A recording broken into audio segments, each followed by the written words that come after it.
Emma Carter used to believe that love was something steady, like a warm light that never flickered, no matter how strong the wind outside became. For 10 years, her marriage to Daniel had felt exactly like that. Stable, predictable, safe. They met in college. Daniel studied architecture. Emma studied literature. He was quiet but observant, the kind of man who remembered small details, how she liked cinnamon in her coffee, how she avoided horror movies, how she always reread her favorite books when life became overwhelming. For years, their life followed a comfortable rhythm. Morning coffee together, work, dinner, weekends visiting friends or watching movies on their old gray couch. It wasn't a passionate love story anymore, but it was real. At least Emma thought so. The change began slowly. Daniel started coming home later than usual. At first, Emma didn't question it. His firm had recently taken on a large commercial project, and deadlines were tight. But then she noticed something subtle. He stopped talking. Not completely, but the way he spoke changed. Conversations became shorter, practical, almost mechanical. "How was your day?" Emma would ask. "Busy," Daniel replied. "Did you eat?" "Yes." Silence. Emma tried to ignore the uneasy feeling growing inside her chest. One evening, while Daniel was in the shower, his phone buzzed on the kitchen counter. Emma didn't intend to look. But she did. The screen lit up. "Don't forget tomorrow." "I miss you already." No name, just a number. Emma's fingers froze. Her heart began beating faster, louder. She told herself it could be work-related. Maybe a colleague. Maybe someone joking. But deep down she already knew. Emma didn't confront him. Instead, she waited. Days passed. Then weeks.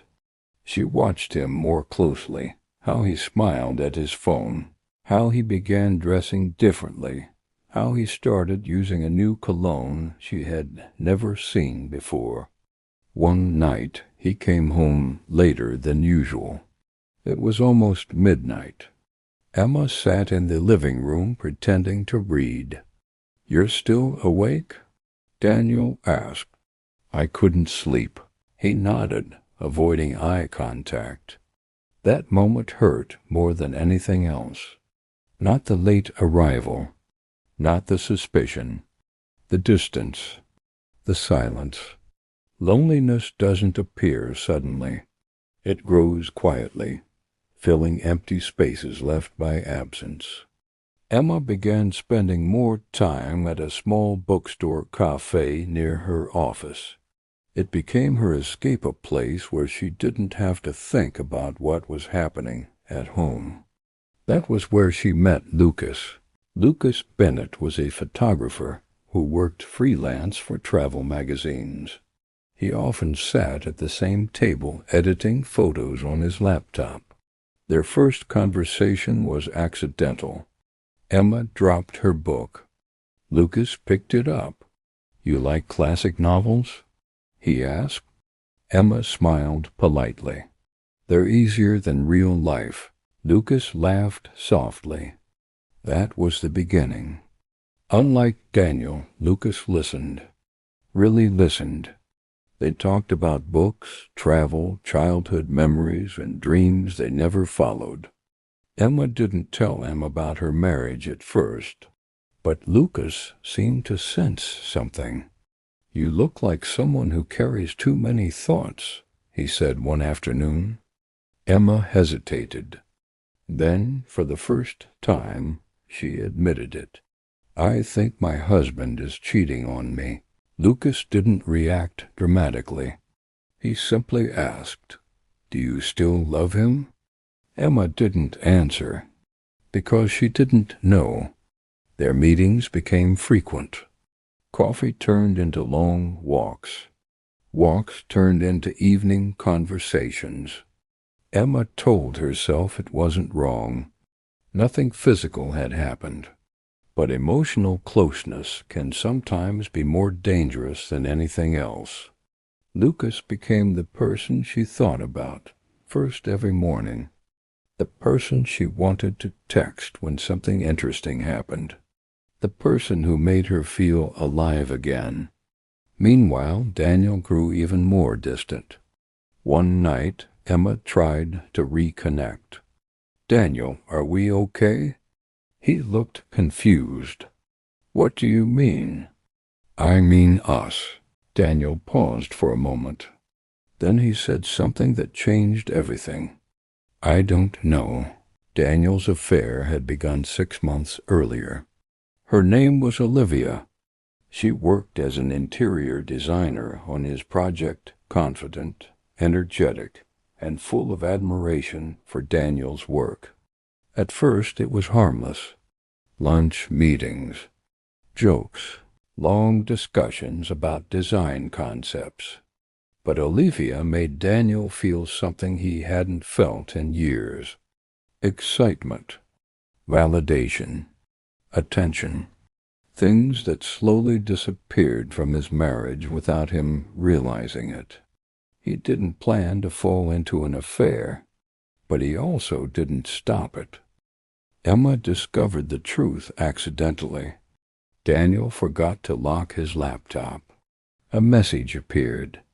"Olivia, I wish you didn't have to go home tonight." Emma felt something inside her collapse. Not anger, not even shock, just a deep, quiet emptiness. When Daniel returned from work, Emma was waiting. The laptop was open, the message still visible. Daniel froze. Neither of them spoke for nearly 30 seconds. Then Emma asked softly, "How long?" Daniel closed his eyes. 6 months. Emma nodded slowly. Tears fell, but she didn't cry loudly. That hurt more than screaming. Silence filled the room. Then Emma said something unexpected. "I need to tell you something, too." Daniel looked up. "There's someone else." The words hung in the air like broken glass. Daniel stared at her. "What? I didn't plan it? It just happened. Did you?" "No," Emma said quickly. "Not physically." But the truth was clear. Both of them had betrayed their marriage. In different ways, for different reasons. But the result was the same. The following weeks felt surreal. They still lived together, still ate dinner, still slept in the same bed. But emotionally, they were strangers. Emma continued meeting Lucas. Daniel continued seeing Olivia. Neither asked questions. Neither demanded explanations. It was as if their marriage existed only out of habit. One evening, while walking through the city park, Lucas asked, "What are you going to do?" Emma looked at the sunset. "I don't know." Lucas stopped walking. "I don't want to be someone you run to only because something is broken." Emma felt guilt rising inside her. Lucas deserved honesty. "I'm scared," she admitted. "Of what?" "Of losing everything." Lucas sighed. "Sometimes everything is already gone." Meanwhile, Daniel began noticing something uncomfortable. Olivia was exciting but unpredictable. Their relationship was intense but unstable. She didn't want to hide anymore. She wanted him to leave Emma. Daniel wasn't ready. He still cared about Emma, but now he realized something painful. He might lose both women. The confrontation finally came 2 months later. Emma sat across from Daniel at the kitchen table. No phones, no distractions, just truth.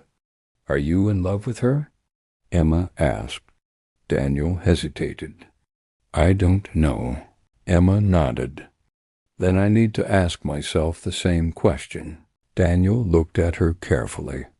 Do you love him? Emma whispered. I love who I am when I'm with him. The sentence hit Daniel harder than anything else. That night, neither of them slept. Emma walked through their apartment remembering everything. Their wedding photos, the small scratch on the wall from moving furniture, the old couch they never replaced. 10 years of life, 10 years of memories. Could it all disappear? Was love really this fragile? 3 days later, Olivia gave Daniel an ultimatum. Choose. Daniel didn't answer immediately. He drove home in silence.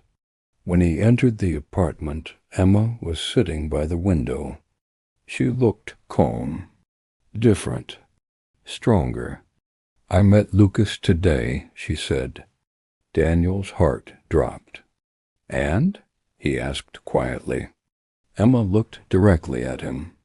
I told him I can't continue until I decide what my marriage means. Daniel felt something shift inside him.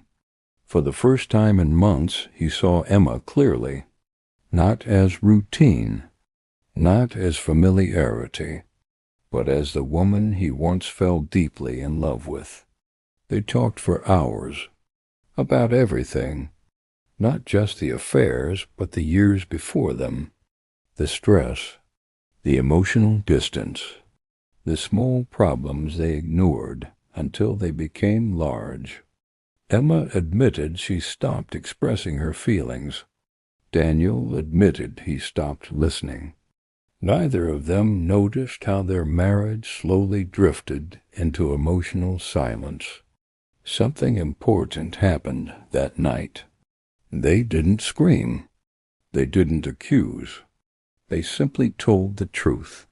And truth, when spoken calmly, can be more powerful than anger.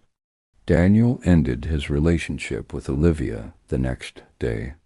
Emma stopped meeting Lucas, but ending affairs didn't magically fix their marriage. Trust doesn't return overnight. Love doesn't rebuild itself automatically. They began therapy. At first, sessions were uncomfortable. They discussed painful topics: fear, resentment, disappointment. But slowly, something unexpected appeared. Understanding. Emma realized Daniel hadn't stopped loving her. He had stopped feeling connected. Daniel realized Emma hadn't become distant. She had become lonely. Those are different things, and that difference mattered. Healing took time. There were setbacks, moments of doubt, moments when old memories hurt again. But they kept trying, not because it was easy, because it was real. 1 year later, they sat in the same cafe where Emma once met Lucas. Daniel held her hand. I'm glad we didn't give up, he said. Emma smiled gently. Me too. Then she added quietly, but we almost did. Daniel nodded. Yes, love doesn't usually end in one moment. It fades in small, unnoticed steps, through silence, through routine, through emotional distance, and sometimes through betrayal. But betrayal doesn't always mean the end. Sometimes it forces people to see what they almost lost. Emma once feared silence. Now she understood it. Silence had nearly destroyed their marriage. But honesty rebuilt it. Not perfectly, not like before, but stronger, because now they knew something they didn't understand when they were younger. Love is not something you simply have. It is something you must constantly choose. Every day,